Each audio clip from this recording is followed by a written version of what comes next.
I do believe that Andrew has evidence for this, what he's stating here.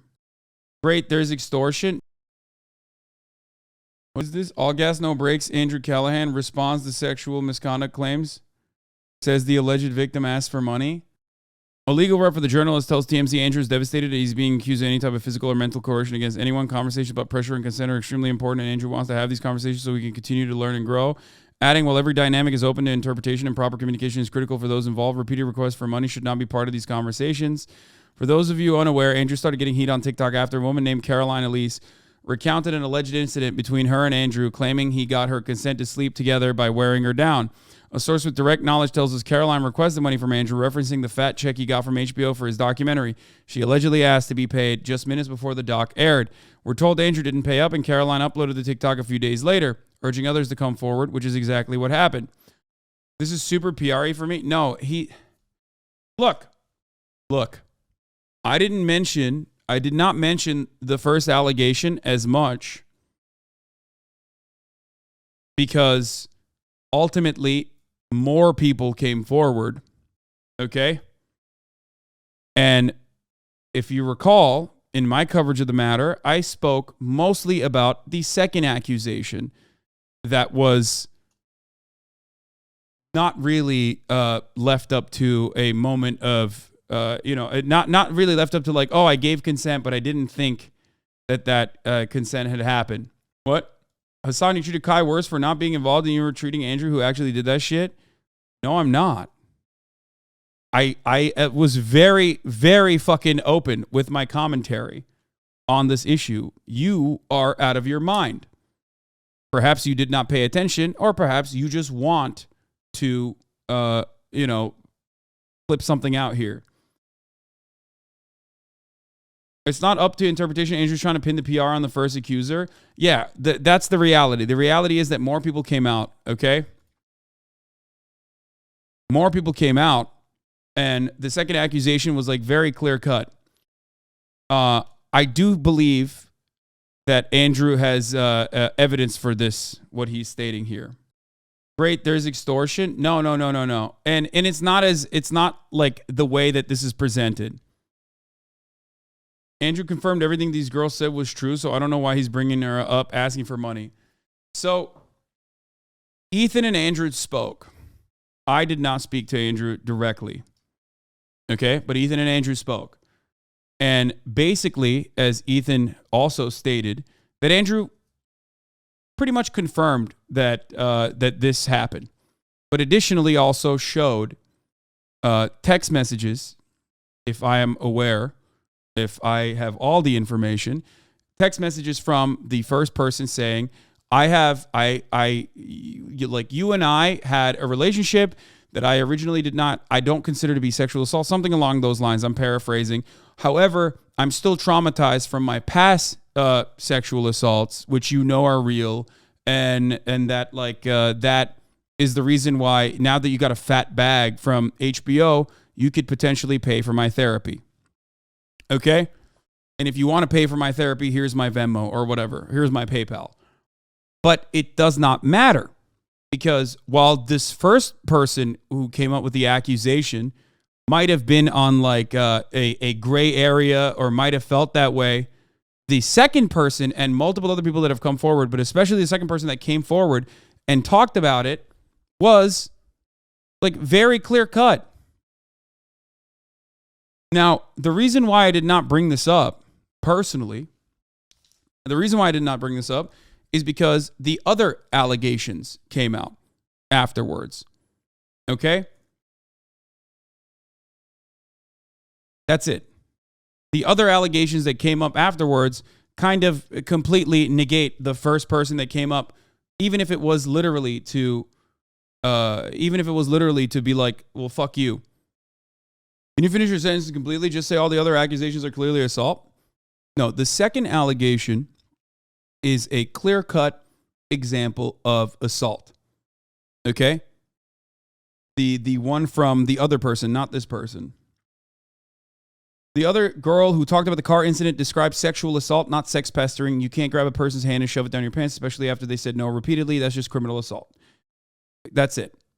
is true.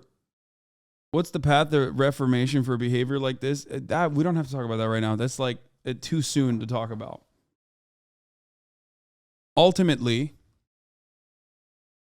Andrew has not talked about anything other than basically this TMZ component here, which not great, especially because like there's more accusations, and then a lot of things that are in the a lot of things that are out there in the space. And what I mean by that is, basically is that there are so many fucking random like third party, fourth party, oh, a friend of a friend told me that he's bad type of conversations. And that stuff is enough for a lot of people. Okay. It's like, oh, I'll write him off immediately. That's not what I'm talking about. Okay. None of those things are, in my opinion, relevant like the firsthand account, okay? Firsthand account of the first person, which is why when I saw, not the first person, sorry, the second person, which is why when I saw the firsthand account of the first person, when they compiled a list of like other people being like, he's creepy, he's gross, he's had sex with like people who live with their parents, which implies that they are definitely underage. Like that sort of shit is completely irrelevant. And it literally sidesteps away from the main point of contention. Okay?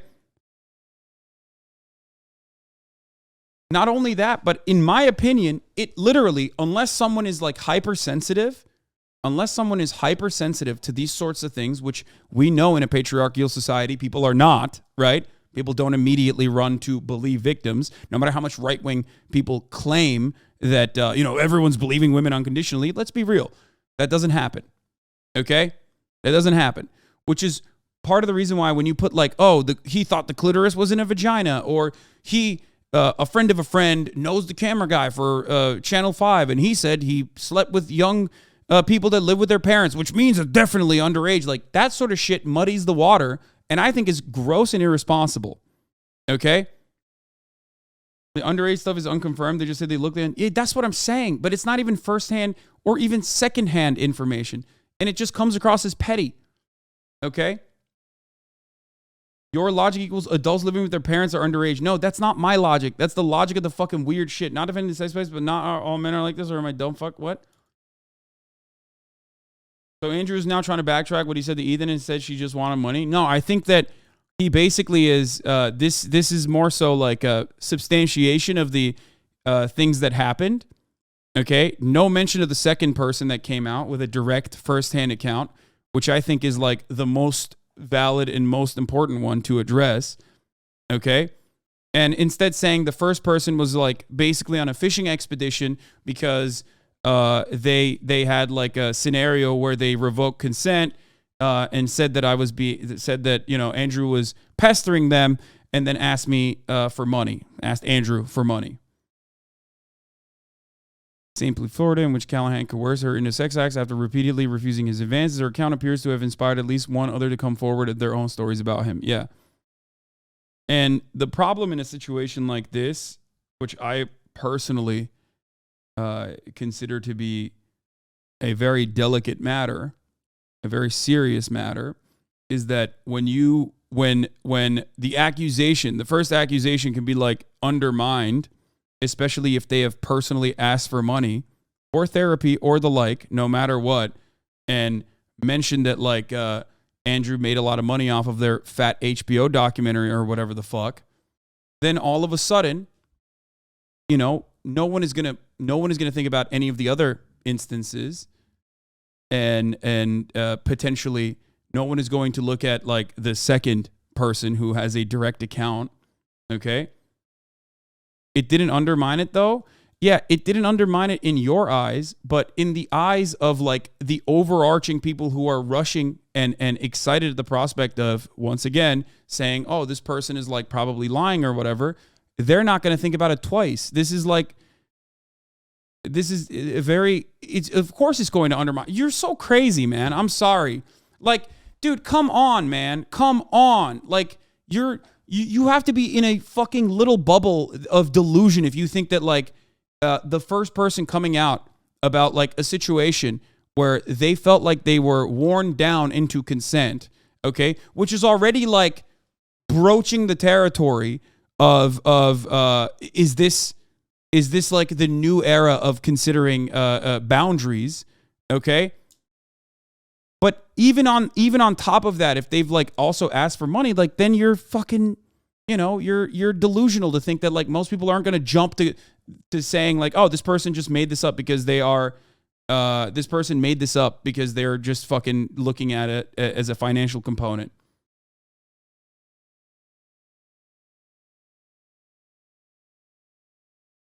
People literally undermine victims, like straight up rape victims who have been horrifically and violently raped, that go out and get fucking tests done. What are you talking about? They don't even need someone to behave in a manner that like comes across suspicious or anything like that. You can be quote unquote the perfect victim when the expectations are so fucking high, right? An incredibly high, unnecessarily high bar to clear for making an accusation. Even when you fucking clear it, people go, "Oh yeah, dude, you're a liar. Like, I don't care. You're a woman. You show your titties on the internet. You deserved it." That sort of thing. We saw it. We saw it with what happened. Anyway, I talked about this already in full detail. But if you were wondering, if you were wondering what my assessment was, I think that they are not really talking about the other accusation, the second accusation, which is a direct, clear-cut instance of violating people's personal space and personal boundaries, especially after they have numerous attempts of telling them no. It will absolutely be used to say that women who accuse men of rape are actually just having buyer's remorse after consensual sex as well. Yeah.